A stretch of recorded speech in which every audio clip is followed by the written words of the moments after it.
The most obsolete idea is go to school, get a job, work hard, save money, get out of debt, and invest for the long term in the stock market.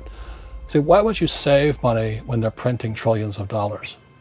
The gap between the 1% and 99% is massive. You see, it's not just money. You have to step back and look at the bigger picture. So what do you do? In every one of us is a poor person. There's still a poor person inside me.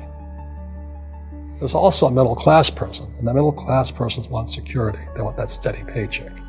And there's a rich person. And they're all inside of us, except that it's not taught.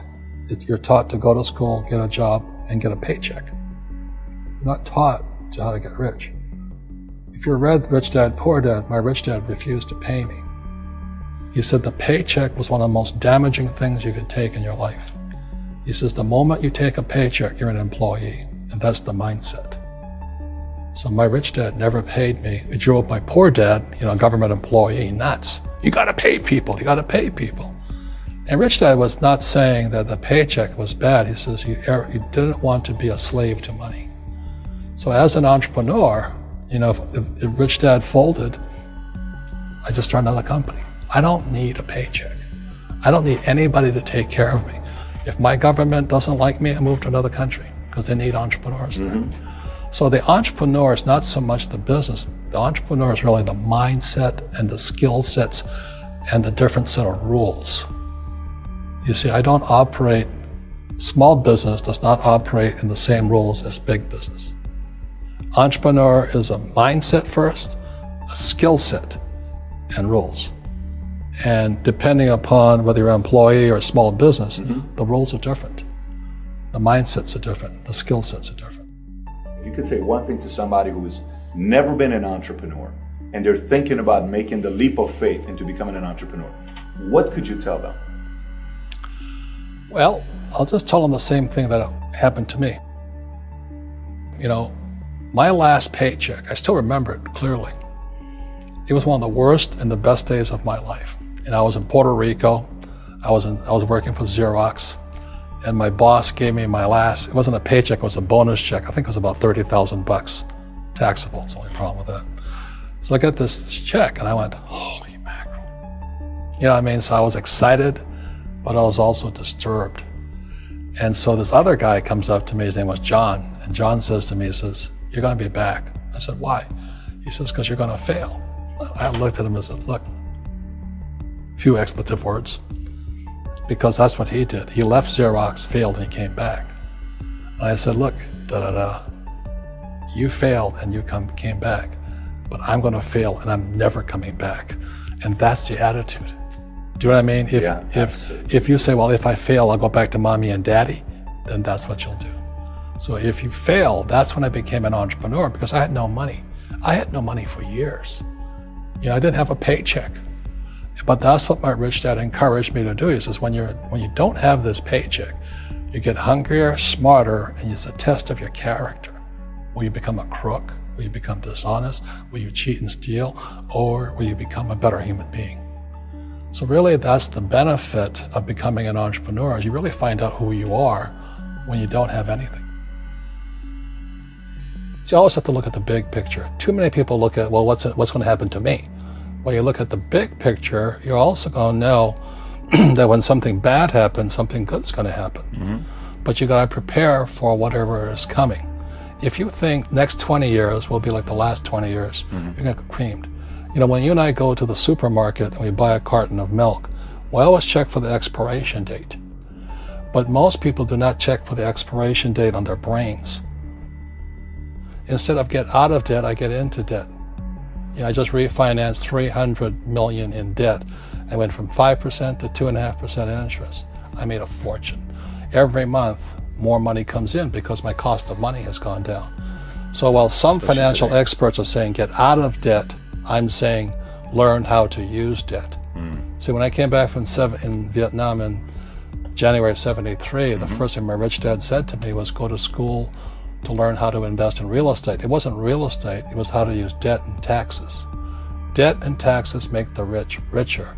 Debt and taxes make the poor and middle class poor. So all the rich guys who are doctors and lawyers or, those guys, they're getting creamed and they don't know why. Doctors are getting creamed. Oh yeah, they're making more money, but the take home is less. Sure. My doctor just yelled at me. He was happy. He says, "Oh, guess what? I finally made $1 million." And I said, "Yeah, this was just 3 weeks ago." And so I said, "Yeah, well, how much you pay in tax?" He says, $750,000 in taxes. So his net was about $400,000. That's not bad. But when I make $1 million, I keep $1 million. And the reason is because I don't make it by working for money. See, if you work for money, you're taxed.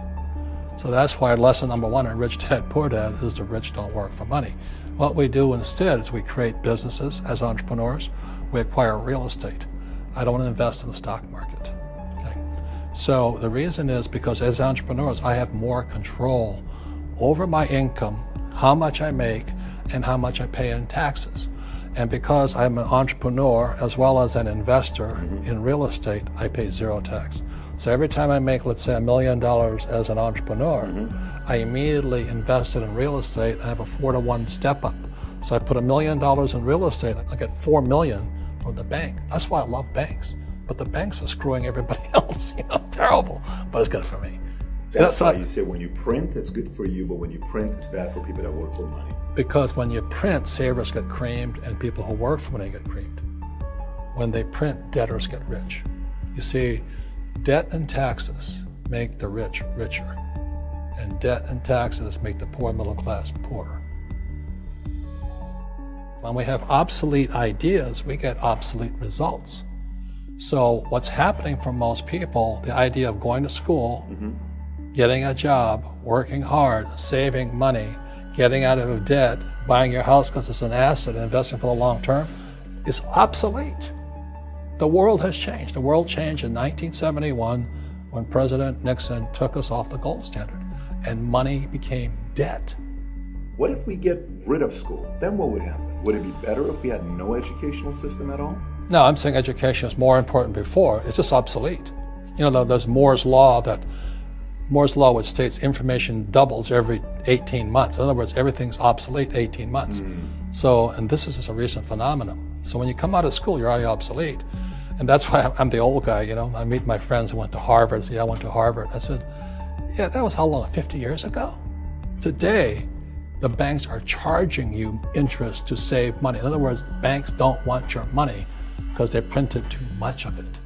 And that's why there's this bubbles in stocks and bubbles in real estate and all this. People are dumping the cash because, as I said in here, savers are losers and cash is trash. And yet people, well, I want a high-paying job. Well, that's an obsolete idea. Get out of debt is an obsolete idea. You should learn how to get into debt, how to use debt to get rich, and they'll never teach you about taxes. The reason the 1% is way up here and the 99% are going this way is because when you print money, 2 things happen: inflation and taxes. It's crushing them. And any entrepreneur thinks, I'm just going to make money, I'm going to start a business and make a lot of money because of what we talk about.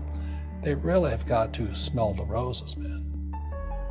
That's not what the real entrepreneurs are doing. Most entrepreneurs, there's 28 million small business owners in America. 24 million are what are one-person entrepreneurs. They're called non-employee entrepreneurs. So and that's what happens is when people don't really understand what an entrepreneur does. So most big people are self-employed, but they're not really entrepreneurs. The self-employed pay the highest taxes of all, and nobody tells them that. Yeah, it's also called the entrepreneurial spirit, but what we were actually talking about was there's no such thing as a bad economy. There's the external, you and I, we all have an external economy, but we also have an internal economy, and the willpower is to change our internal economy. So for me, I can see the good and I can see the bad. I don't really give a damn because I'm going to be rich anyway. But a poor person with a poor personal economy, all they're going to see is a bad economy because they don't know how to make money in any economy. And a middle class person, they have a middle class economy. What they want is a nice house and a steady paycheck and the job and the car. And so when you take their job away, to them, that's disaster. Well, since an entrepreneur doesn't have a job anyway, it's no big deal.